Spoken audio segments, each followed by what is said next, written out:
Aku suka sebab dia ada bagi dekat kita cuplikan TV show, movie, trailer, lagu, vlogs. Even ada Kate punya tutor sendiri ajar kita dalam tu. Yang mana bagi aku menarik lah sebab dia tak buat aku bosan. Aku rasa enjoy gila belajar. Hai, Assalamualaikum. Welcome back to my YouTube channel. Nama aku Asha. Jadi dalam video kali ni aku nak share sikit cara dan pengalaman aku belajar bahasa Inggeris. Sebenarnya aku bukanlah seorang yang fasih dalam bahasa Inggeris pun. Bukti dia masa awal-awal dulu waktu aku buat YouTube, aku memang try hard gila nak cakap dalam bahasa Inggeris, nak buat video dalam bahasa Inggeris, tapi satu pun tak menjadi dan satu pun membuatkan hati aku tak puas tengok video tu. Sebab cara penyampaian aku waktu tu macam tak jelas, lepas tu tak sampai tau dekat hati penonton sebabkan language barrier. It doesn't really matter what something is that, what opinion is that, even though you're not Bagi aku lah kan, nak faham dan nak cakap dalam bahasa Inggeris tu bukan satu benda yang mudah, especially sekali untuk orang yang lahir dalam negara ataupun persekitaran dia yang tak jadikan bahasa Inggeris tu as bahasa utama. Macam kalau aku, bahasa utama aku bahasa Melayu lah kan. Disebabkan tu English aku teruk sebab aku tak praktik daripada kecil. Tapi tak faham bahasa Inggeris tu bukanlah satu benda yang memalukan pun, sebab obviously lah tu bukan bahasa kita kan. Yang memalukan ialah kita sendiri tak nak belajar dan tak nak perbetul kesilapan yang kita buat. Macam aku sendiri dekat universiti aku, memang ramailah student, lecturer international. So diorang ni datang daripada pelbagai negara, and nak tak nak memang kita orang kena guna bahasa Inggeris as bahasa pengantaraan kami untuk communicate. Aku ingat lagi ada satu hari tu tau, time tu dalam kelas kita orang tengah bincang pasal satu company yang dah nak bankrupt. And then ada satu ayat daripada lecturer aku ni cakap macam ni: the company almost about to wrap it up and seal it off. Wrap it up and seal it off. Aku mati-mati ingat yang lecturer aku nak cakap company tu buat bisnes bungkus dan sealkan packaging produk. Padahal yang nak dimaksudkan dalam ayat ni ialah company tu hampir bungkus dan tutup, atau kita kata lain bankrupt dan gulung tikar lah. Dia bunyi logik tau kalau kita translate satu-satu English ke Malay. Aku yakin tau, bukan aku seorang yang macam tu, tapi rata-rata daripada kita mesti ada juga pengalaman yang tersalah maksud ungkapan bahasa English sebab kita translate satu-satu. So aku sekarang ni nak try call member aku, tanya dia pernah tak lalui apa yang aku lalui. Hello? Buat apa? Apa? Ni aku nak tanya Hang ada tak pengalaman yang Hang macam salah faham dengan perkataan bahasa Inggeris? Oh, ada? Cerita. Aku confuse perkataan. Aku selalu salah faham perkataan consume dengan assume. Consume kan macam kalau selalu kita guna consume breakfast. Tapi aku selalu tunggu dua tu. Aku ingat assume tu consume, consume tu assume. So ada sekali tu kawan aku macam kami macam sembang macam masuk lah. Lepas tu macam tiba-tiba dia macam terus macam kata something lah dekat aku, tapi bukanlah benda yang menyakitkan hati pun, bercanda gitu, gurau-gurau kan. Lepas tu kau betul je lah cakap, hey, jangan nak consume aku dengan itu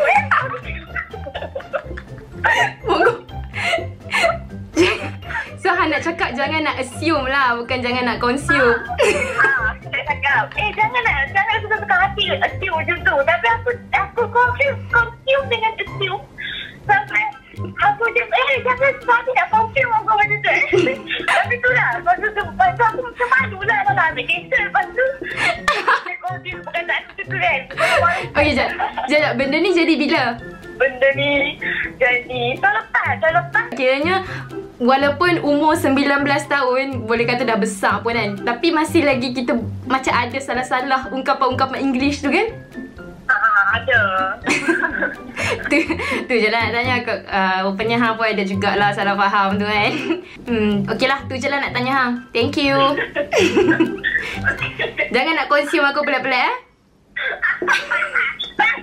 So tadi member yang aku call tu, dia ambil TESOL, which is Teaching English as Secondary Language. Yang tu basically untuk student yang nak jadi cikgu English. Tapi bagi aku, kesalahan English untuk orang yang bukan bahasa utama dia bahasa Inggeris, memang akan berlaku benda-benda macam tu. Tak kisahlah kau tu nak ambil TESOL ke, nak jadi cikgu ke, even kadang-kadang cikgu English pun ada juga buat salah. Jangan risau kalau kita ada salah dalam English apa semua. Benda tu normal actually. Yang penting kita nak belajar daripada kesilapan. Masuk tahun 2021 ni, aku macam adalah letak azam untuk belajar bahasa Inggeris dengan betul-betul. Dengan cara macam mana aku aku nak cari lebih banyak ungkapan yang English native speaker selalu guna dan aku nak fahamkan. So untuk nak mencapai azam tahun 2021 tu, aku guna satu apps yang membantu aku untuk lebih tahu banyak ungkapan-ungkapan bahasa Inggeris tau. Apps ni nama dia Kate. Korang boleh cari dekat Google Play Store ada, Apple App Store pun ada. Yang aku suka pasal aplikasi Kate ni, dia 100% percuma guys. Tak ada yang tiba-tiba muncul iklan suruh kau upgrade ke premium. Padahal aplikasi ni memang lengkap gila. Macam diorang bagi free je benda tu tau. Lepas tu kan, cara pembelajaran dalam Kate ni very casual. Aku suka sebab dia ada bagi dekat kita cuplikan TV show, movie, trailer, lagu, vlogs. Even ada Kate punya tutor sendiri ajar kita dalam tu. Yang mana bagi aku menarik lah, sebab dia tak buat aku bosan. Aku rasa enjoy gila belajar. So dalam tempoh pembelajaran aku tu, aku suka sebab aku tak rasa beban. Rasa best macam tengok YouTube macam tu. Yang menariknya dalam Kate ni, ungkapan yang dia bagi tu memang ungkapan yang Mak Saleh guna dalam kehidupan seharian mereka. Bukannya macam dalam buku teks kita yang terlalu awkward dan baku. Dekat sini aku nak share pengalaman aku belajar bahasa Inggeris dengan menggunakan aplikasi Kate ni. So aku akan belajar 10 minit setiap hari. 10 minit tu sumpah tak rasa. Korang boleh nilai improvement English aku dari minggu ke minggu. Let's go! Jadi hari ni aku dah masuk hari ke-7 belajar guna aplikasi Kate. So far so good. Awal tu aku cabar diri aku untuk belajar selama 10 minit setiap hari. Tapi kadang-kadang aku terlebih ke 15 minit, 20 minit. So maafkan aku. Dalam aplikasi Kate ni, aku perasan ada banyak aktiviti dengan features yang dia bagi untuk praktiskan kita punya ungkapan-ungkapan yang kita baru dapat tu. Contohnya kita boleh improve listening skill kita dengan cara kita tengok video-video yang ada dalam aplikasi Kate tu. So dengan cara tu, kita boleh improve listening skill kita, and dalam masa yang sama kita boleh tengok English native speaker cakap tanpa perlu tengok lagi subtitle. Jadi ada satu video dalam aplikasi Kate ni, iaitu video daripada Brixton X British English. Dia ada cerita macam mana kita nak sebut, nak pronounce satu-satu. Contohnya macam I knew it. Awal-awal tu dia akan pronounce kat kita slow-slow, I knew it. And then dia akan pronounce macam normal native speaker cakap. I knew it. I knew it. I knew it. I knew it. Is that it? Is that it? Is that it? Is that it? Let's grab a beer. Let's grab a Let's beer. grab a beer. Let's grab a beer. Number 4. What do you say? What do you What do you say? say? What do you say? How was it? How was it? How was it? How was it? Nampak tak perbezaan bila dia sebut satu-satu and dia sebut secara keseluruhan dengan cara normal. How was it? How was it? I knew it. I knew it. Daripada sini kita boleh belajar macam mana cara nak cakap macam native speaker cakap. Dan dekat bawah ni juga dia ada bagi beberapa suggestion video untuk kita tengok dan kita boleh belajarlah sambil-sambil tu. Itu sahaja untuk minggu pertama. Kita jumpa dekat minggu kedua nanti. Kita tengok apa features menarik yang aku boleh jumpa dalam aplikasi Kate ni. Hari ni dah masuk hari ke-14 aku bersama dengan Kate. Masih setia lagi ya. Minggu lepas aku ada cakap yang Kate ni banyak features dengan aktiviti dia kan. Ternyata guys, memang banyak guys. Aku sampai macam wow. Salah satu yang aku suka dalam ni ialah quiz-quiz yang dia bagi dekat kita untuk improvekan lagi kita punya listening, speaking and juga pemahaman kita. Hari tu aku dah cerita pasal speaking quiz. Hari ni aku nak cerita pula pasal listening quiz. Jadi dalam Kate ni ada beberapa video yang dekat bawah dia tu ada speaking quiz and juga listening quiz. So dekat listening quiz ni kita akan jawab soalan berdasarkan apa yang dalam video tu cakap. Yang ni bagi aku agak susah, tambah-tambah kalau ada English native speaker yang cakap agak laju dan dia ada masa juga tau. So lepas kita jawab soalan, dia akan bagi tahu kat kita berapa masa yang kita ambil untuk jawab soalan listening quiz tu. Selain tu, aktiviti yang menarik dalam Kate ni ialah perbualan untuk hari ni. Jadi setiap hari akan ada perbualan baru yang dibagi dekat kita. Yang ni bagi aku agak menarik lah sebab dia bantu aku untuk improvekan lagi ke speaking, listening dan juga dalam masa yang sama aku boleh belajar tahu cara macam mana nak cakap secara casual dalam bahasa Inggeris. Bila aku cuba speaking peranan setiap perbualan tu, kadang-kadang ada yang salah. Jadi dia akan bagi tahu dekat mana tempat aku salah sebut. Lepas tu dia akan nilai aku juga, aku ni nilai A ke, nilai B ke, nilai C suka. And kalau aku dapat nilai yang rendah ataupun aku ada pronounce perkataan yang salah, aku boleh ulang balik and boleh improve balik. Lepas dia habis speaking untuk perbualan hari tu, Kate akan sediakan dekat bawah tu penerangan-penerangan untuk setiap perbualan tu. Jadi bagi aku sangat menarik sebab dalam masa yang sama kita faham tau apa yang perbualan tu nak sampaikan. Dan bagi aku dia sangat bantu aku untuk fahamkan lagi ungkapan-ungkapan tu. Hai! Hari ni dah masuk minggu keempat aku belajar menggunakan Kate. Jadi dalam minggu keempat yang istimewa ni, aku nak share satu video yang membuat aku tertarik menarik komen on the board, iaitu video daripada Kate. Dia cakap stop using nice. Kenapa stop using nice? Kita kan selalu sangat kan, macam kalau nampak benda cantik ke, kalau kita suka dengan satu benda tu, kita akan cakap nice. Contoh ni macam korang nampak baju baru, macam baju baru aku ni korang mesti akan cakap, wah, it is nice. Ataupun korang macam nak cakap idea seseorang tu menarik, korang mesti akan cakap nice idea. Stop using nice. Kita akan tengok apa perkataan yang kita boleh gantikan dengan nice. I decided to do something fun with my friends. It was a sunny day. It was a glorious day. We thought it might be a great idea to go to a park nearby. We thought it might be a fantastic idea to go to a park nearby. We all brought some delicious snacks to share. We all brought some tasty snacks to share. It was a wonderful day in the end. It was a lovely day in the end. So dalam video tu dia ada terangkan yang terlalu banyak sangat penggunaan nice pun tak best juga sebab dia repetition banyak sangat berlaku. Jadi kita boleh tukar kepada beberapa perkataan ataupun ungkapan lain yang lebih membuatkan orang nampak kita ni banyak vocabulary. Contoh nice idea ditukar kepada great idea ataupun fantastic idea. Something nice jadi something fun. Nice day ditukarkan jadi glorious day ataupun sunny day. Benda-benda tu semua membawa kepada maksud yang hampir sama, iaitu kepada ke arah kepositifan. Jadi kalau kita nak banyak lagi ungkapan ataupun kita punya vocabulary dalam English, bolehlah kita check this video out. And juga ada banyak lagi video-video yang ada dalam Kate ni yang hampir serupa dengan macam ni. Contoh dia, stop using the word good. Ataupun dia bagi lagi stop using the word hate. Dalam Kate ni dekat bahagian carian dia, kita boleh type je apa yang kita nak belajar. Contoh dia, aku nak cari ungkapan-ungkapan yang berkaitan dengan sekolah. Jadi aku buka dekat bahagian carian dia, aku tulis sekolah dan voila, kita dapat tengok kat sini banyak video yang berkaitan dengan sekolah. Jadi dekat sini kita dah dapat belajar lah apa perkataan ataupun ungkapan-ungkapan menarik yang ada pada sekolah. Dekat bahagian carian ni juga, dia ada bagi dekat kita ungkapan yang dicadangkan. Jadi kita boleh tengoklah video-video yang dicadangkan untuk kita. Dan dalam masa yang sama, kita boleh jawab soalan yang ditulis kat bawah tu. Saya bukan peminat timun. I'm not a big tempat kosong of cucumbers. Jadi kita tengok tempat kosong ni, kita fikir dulu jawapan dia. Lepas tu kita tengok video ni and kita tengok jawapan kita betul tak dengan apa yang kita fikir tadi.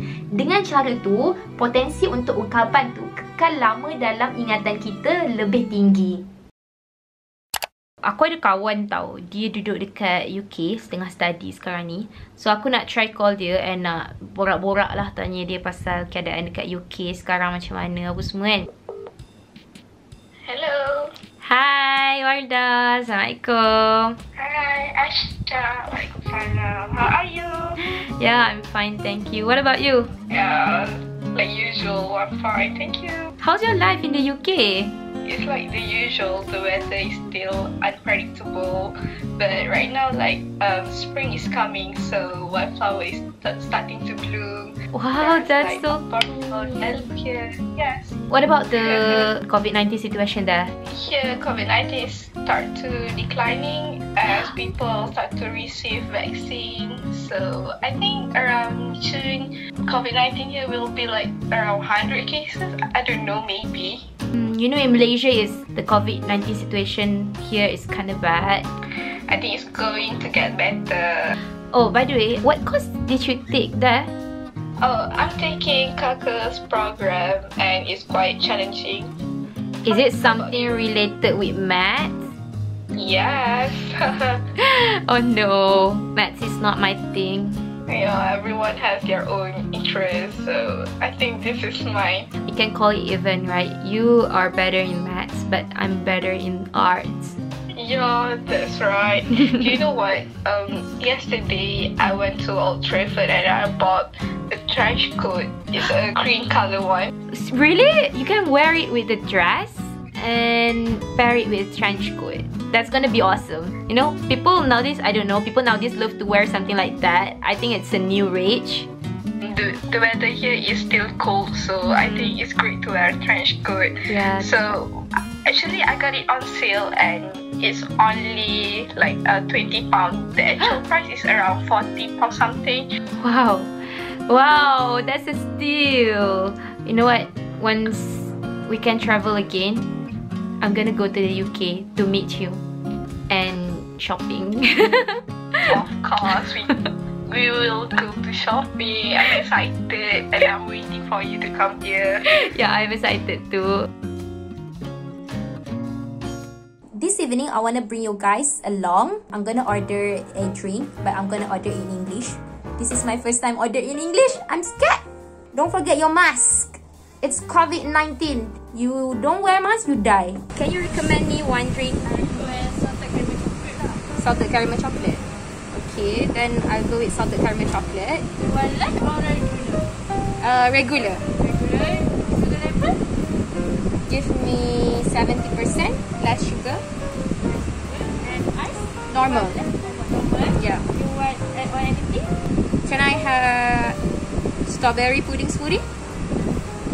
Strawberry pudding smoothie. You want less regular? Regular too. Sugar level? 50%. Okay, that's all. Yeah, that's all. How much? You want it? Do you accept card? No, you just said you want it and cash. Oh, okay. So I will pay with the bank QRP. Itulah pengalaman aku belajar English menggunakan aplikasi Cake kurang lebih sebulan kot. Walaupun aku just belajar 10 minit, 20 minit dalam sehari, tapi ungkapan-ungkapan yang aku dapat dalam masa 10 hingga 20 minit tu bagi aku banyak sangat. One thing yang aku suka dalam aplikasi Cake ni kan, dia tak lupa untuk nak motivasikan kita untuk terus belajar. Macam yang kita tahu, kita bukanlah boleh spend lama-lama sangat dekat aplikasi belajar kan. Dia bosan. Tapi Cake is an exception. Aku boleh spend lama-lama dekat Cake sebab dia bagi ke aku semangat untuk belajar tu dengan cara kalau aku dapat jawab betul, aku boleh dapat bintang. Lepas tu kalau kita spend 10 minit, 20 minit dekat aplikasi Cake tu pun kita boleh dapat bintang. And kita boleh tengok kita dapat award apa, and kita duduk dalam ranking mana. Sebab tu, walaupun dah sebulan aku belajar menggunakan aplikasi ni, aku tak pernah bosan and aku akan pastikan yang aku akan duduk dalam top 3 ranking tu. Jiwa berlumba-lumba ni sangat kuat dalam diri. Satu benda yang aku faham lepas belajar menggunakan Cake ni, iaitu jangan kita terjemah kata per kata, tapi kita kena terjemah makna per makna. Contohnya macam, ingat tak yang awal-awal aku ada cerita aku salah translate maksud wrap it up and seal it off? Lepas aku belajar guna Cake, aku dapat jumpa banyak perkataan yang sebenarnya kita tak boleh nak translate kan dia straight to the point macam tu. Salah satu perkataan yang aku jumpa dalam Cake ialah I'm on the fence. Yang mana kalau kita translate perkataan tu dari kata berkata, dia akan jadi saya atas pagar. Tapi hakikat sebenarnya makna yang dia nak cakap tu, saya tak boleh putuskan lagi, saya tak boleh decide. Terima kasih Cake kerana telah sponsor video kali ni. Aku happy sangat sebab dapat bekerjasama dengan apps yang hebat macam ni, yang boleh bagi manfaat dekat aku, yang boleh bagi manfaat dekat orang ramai. So kalau korang nak download aplikasi Cake ni, korang boleh pergi dekat Google Play Store ataupun Apple App Store, ataupun korang boleh tekan link dekat description bawah ni. Aku akan taruh link, so korang boleh tekan je dekat link tu. Lepas tu korang boleh download. Oh, fun fact, lebih daripada 50 million orang dah download tau aplikasi Cake ni. So kat sini kita boleh nampak tak ragu-ragu lagi kehebatan dan keberkesanannya. Okay? That's all. Thank you so much for watching. See you guys next time on the next video. Bye-bye!